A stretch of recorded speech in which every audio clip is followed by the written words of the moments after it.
अस्सलाम वालेकुम दोस्तों, मैं हूं मोहम्मद फ़ारूक और आप देख रहे हैं मीडिया कीपर न्यूज़ चैनल। आज मेरे पास बड़ी खबर है तरीन और अलीम के मतलब। समझ तो गए होंगे आप, तरीन और अलीम।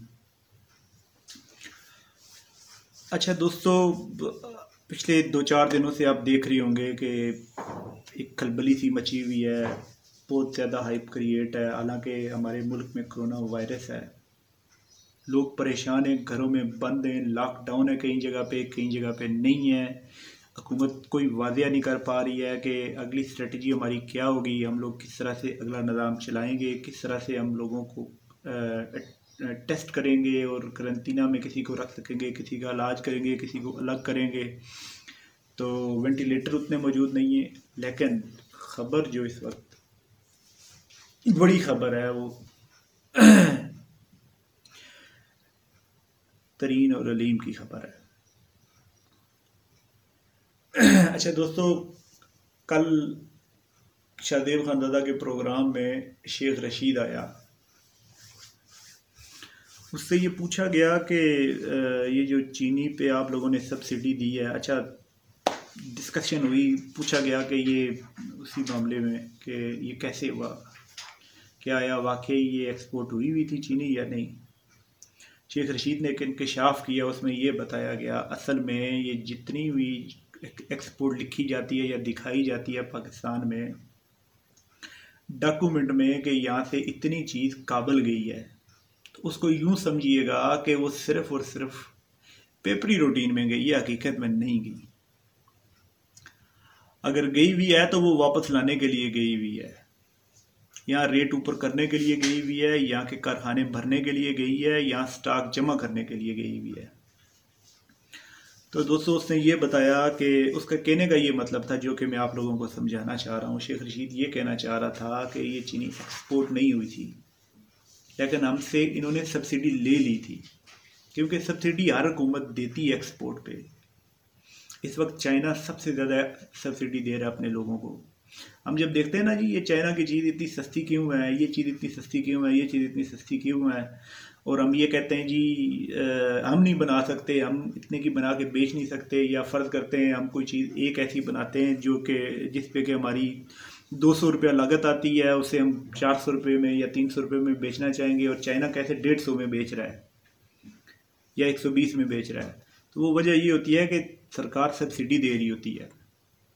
सब्सिडी इस चीज़ की होती है कि आप हमारी करेंसी में इतने पैसे ले लो और मज़ीद काम जारी रखो, और आप बाहर अगले को 100 रुपये की बेच दो ताकि अगला 150 में या 120 में बेच सके।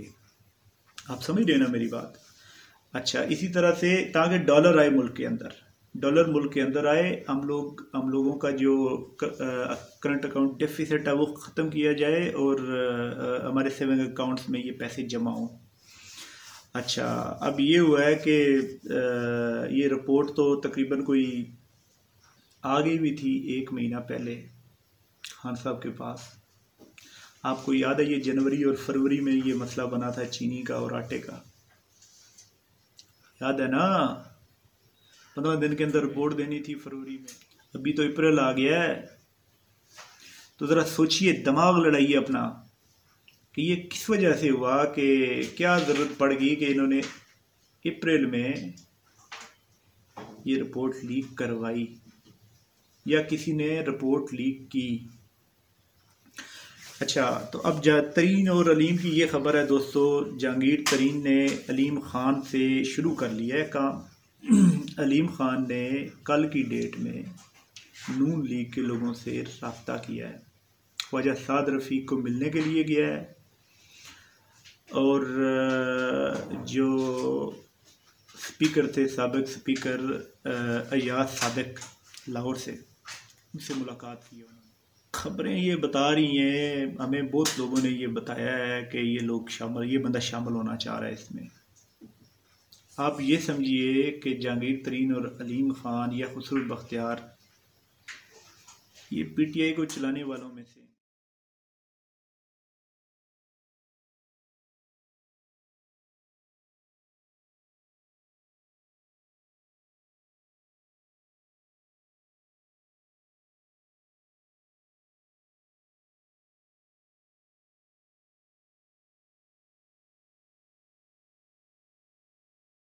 मुझे नहीं लगता कि इनके बगैर सर्वाइवल हो सकेगा पीटीआई का,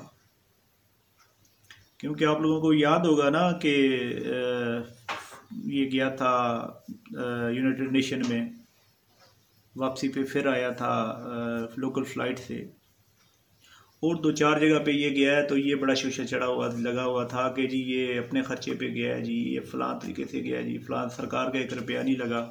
तो खान साहब खुद कहते हैं ये इन लोगों ने मुझे किराया दिया है, मैं तो इनसे पैसे लेके जाता हूँ। कई लोग ये कह रहे हैं खान साहब के घर का किचन ये लोग चला रहे हैं। समझ आ रही है ना?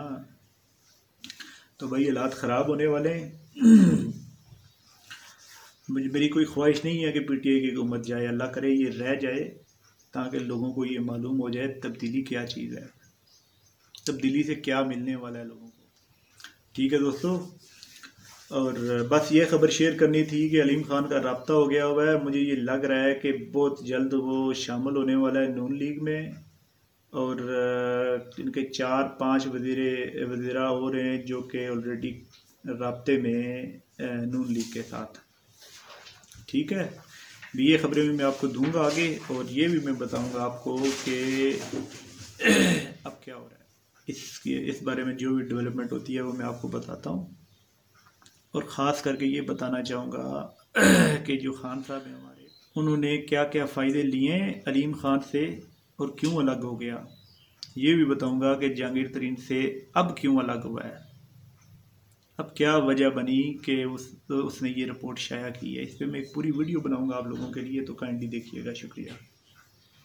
मेरा चैनल सब्सक्राइब कीजिएगा, मेरी वीडियोस लाइक कीजिएगा, और ये ज़रूरी मैं बताना चाह रहा हूँ कि काइंडली आप कमेंट ज़रूर कीजिएगा। आपके कमेंट से, आपकी राय से, बेशक वो अच्छी हो या गलत हो, आपका कोई भी सियासी बैकग्राउंड हो सकता है, एफिलिएशन हो सकती है, लेकिन जो भी आपका कमेंट होगा उससे मुझे सबक मिलेगा। ठीक है, उस बिना पे एक राय मेरे अंदर कायम होती है, मैं उस बिना पे अपनी वीडियोस में इम्प्रूवमेंट लेके आऊँगा। मुझे ख़बरें मिलेंगी, बहुत सारी चीज़ें ऐसी हैं जो इंसान नहीं सोच सकता, लेकिन कमेंट के अंदर लिखी हुई होती हैं, वो पढ़ने के बाद पता लगता है जी ये बात भी करनी थी, ये भूल गया। ठीक है दोस्तों, बेल आइकॉन जो है वो भी दबा दीजिएगा। जब आप सब्सक्राइब करते हैं पूरी बात पूछता है जी, आल पे जो बेल है वो